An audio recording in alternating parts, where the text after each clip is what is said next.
Warning: the SCP Foundation audio archive is classified. Access by unauthorized personnel is strictly prohibited. Perpetrators will be tracked, located, and detained.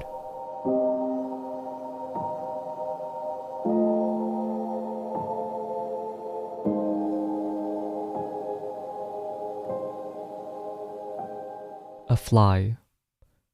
Item number: SCP-3063. Object Class: Keter. Special Containment Procedures. Newly discovered SCP-3063 manifestations are to be reported immediately and destroyed as soon as possible by whatever means are appropriate. All Foundation buildings and the residences of all Foundation personnel are to be equipped with the most effective insect control measures available. At no point should personnel ever interact with or acknowledge SCP-3063 manifestations outside of immediately destroying said manifestation. Any Foundation personnel or civilian individuals known or suspected to have made an agreement with SCP-3063 are to be immediately contained in the nearest Foundation facility equipped with appropriate containment facilities until the event of said individual's death. Footnote 1. Note: in this context, appropriate is not synonymous with appropriate for humanoid containment. Secure containment of affected individuals takes ultimate precedent.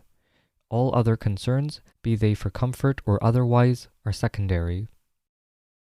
Once the affected individual has died, their remains are to be incinerated along with any organisms that may have emerged from them during their containment. Individuals affected by SCP-3063 do not require food or other external attention, and under no circumstances are they to be removed from containment while alive.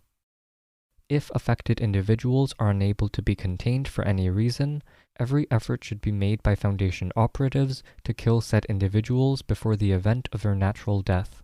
If this is impossible, or if affected individuals are not discovered until their deaths, Mobile Task Force Beta 5 is to enact Procedure 18 ISLIP. Description: SCP-3063 is a telepathic, Class 5 reality-bending entity. SCP-3063 invariably manifests as a physiologically non-anomalous adult male housefly, Musca domestica. It is currently believed that only one manifestation of SCP-3063 exists at any given time, but this is yet to be confirmed.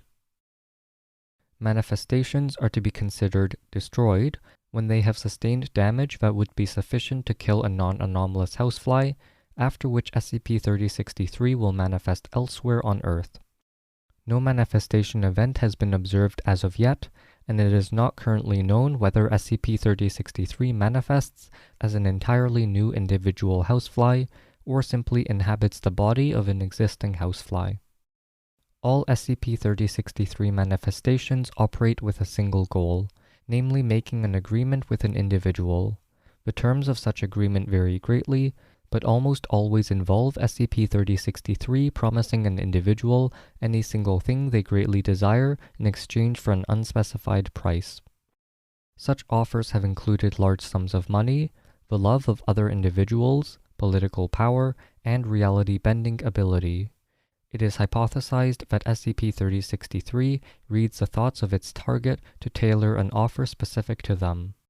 SCP-3063 refuses to discuss anything other than the terms of its agreement. If an individual accepts the terms of agreement, the SCP-3063 manifestation will immediately combust and die, at which point the individual will receive what they were promised. If an individual does not accept, SCP-3063 will continue to attempt to tempt them with larger and larger offers until either the individual accepts or the manifestation is destroyed. If an SCP-3063 manifestation is destroyed, successive manifestations will continue to contact the individual until they consent to the agreement. After a period of 2,376 days from the moment an agreement with SCP-3063 is made, affected individuals will undergo a process as detailed below. Fertilized eggs representing virtually all known species of the order Diptera will spontaneously appear within the lungs, throat, stomach, intestines, sinuses, ear canals, rectum, urethra, and muscle tissues of the affected individual. The number of such eggs typically ranges from 5,000 to 20,000. The eggs will hatch naturally, and the resulting maggots will begin consuming tissues of the affected individuals for between 3 and 14 days in order to escape the body.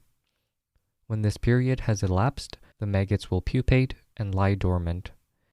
Within 2 to 6 days, pupae will emerge as adult imago flies. Footnote 2. The final stage in the life cycle of metamorphosing insects. Newly emerged flies will continue consuming their host until the host has sustained sufficient damage and dies. This typically takes between 1 and 5 weeks and has been known to produce upwards of 50 million individual flies. When the affected individual has died, the remaining flies will cease reproducing and enter a stage of dormancy, during which they will eventually starve and die. A new manifestation of SCP-3063 will appear shortly after the death of the affected individual. Affected individuals will remain conscious for almost the entirety of this process, resulting in great distress. Roughly 70% of affected individuals will attempt suicide during this process. Flies generated during this process have been determined to be entirely non-anomalous. If the affected individual dies during any point in this process, or during the preceding 2,376 days, the process will stop and the flies will die. No known method of averting this process other than the death of the individual has been discovered. To date, 6 Foundation personnel have been contacted by SCP-3063, and attempts have been made to alter the terms of agreement to entrap SCP-3063 into neutralizing itself, though none have been met with success. Below is a partial test log of such attempts. Test log SCP-3063. Test number 3063-1.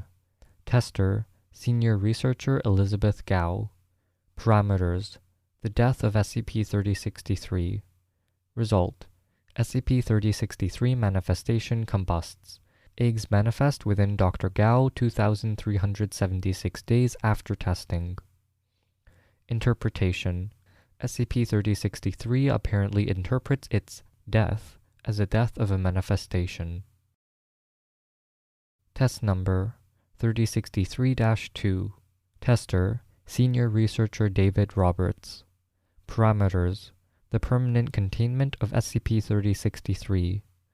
Result: SCP-3063 manifestation ceases moving and is determined to have died. The dead instance is contained within a secure containment unit below Site-63. After 2,376 days, Diptera eggs manifest inside Senior Researcher Roberts' body. 3 months after his death, another SCP-3063 instance is confirmed. Interpretation: again, such terms of agreement seem to extend only to SCP-3063's current manifestation. Test number 3063-3. Tester, Dr. Caroline Fairweather. Parameters: a permanent cessation of all activities of SCP-3063. Result: results identical to those of test number 3063-1. Interpretation: it is becoming clear that permanent, in the context of SCP-3063, only extends for the 2,376 days prior to the death of an individual. Test number 3063-4. Tester, Senior Researcher William Marlowe. Parameters: knowledge of a true nature of SCP-3063. Result: SCP-3063 combusts. A printed copy of this document, without test log, appears before Senior Researcher Marlowe. Process proceeds as normal. Interpretation: assuming SCP-3063 does not cheat those it makes an agreement with, this document is to be considered accurate and true. Test number 3063-5. Tester, Dr. Patrick McGann. Parameters: clear, Understandable knowledge of SCP-3063 other than knowledge currently possessed by the SCP Foundation. Result: SCP-3063 combusts. Results of this test and the following test appear printed before Dr. McGann, who proceeds to kill himself by puncturing his carotid artery with a pen. Interpretation: SCP-3063 either possesses precognizant abilities or is able to directly affect future events. Test Number 3063-6. Tester: Dr. Jonathan Mabry. Parameters: is there even a choice? Result: Dr. Mabry experiences a severe pulmonary embolism and later dies en route to the medical center. SCP-3063 combusts. Interpretation: see test number 3063-5. Any personnel contacted by SCP-3063 are expected to report the event and then use the opportunity to continue neutralization efforts. SCP-3063 is believed to have been in operation for at least 4,000 years, as the earliest known records of entities and events matching SCP-3063's description have been discovered in the early Canaanite settlements. Assuming an approximately constant rate of activity, this equates to approximately 615 agreements made. It is entirely possible that SCP-3063 has been in operation for considerably longer, and Foundation archaeological teams are currently searching for earlier recordings of events that would indicate as such. Procedure ISLIP 18. In the event of a death of uncontained individuals due to SCP-3063's effects, Mobile Task Force Beta-5 is to mobilize and administer said individual with 90 grams of cypermethrin. Footnote 3. A highly potent synthetic pyrethroid insecticide. Additional cypermethrin is to be sprayed within a 10-meter radius of the affected individual. After the individual and any generated flies have died, remains are to be incinerated.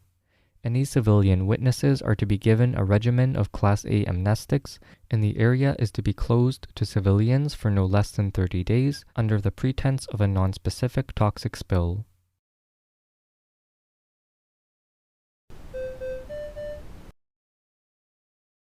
Thank you for listening. Intro music was from Punch Deck. You can find more at soundcloud.com/punch-deck. Level 2 patrons or higher can get early, ad-free episodes. Rating, reviewing, and sharing always helps. Thanks for listening, and I'll see you in the next episode.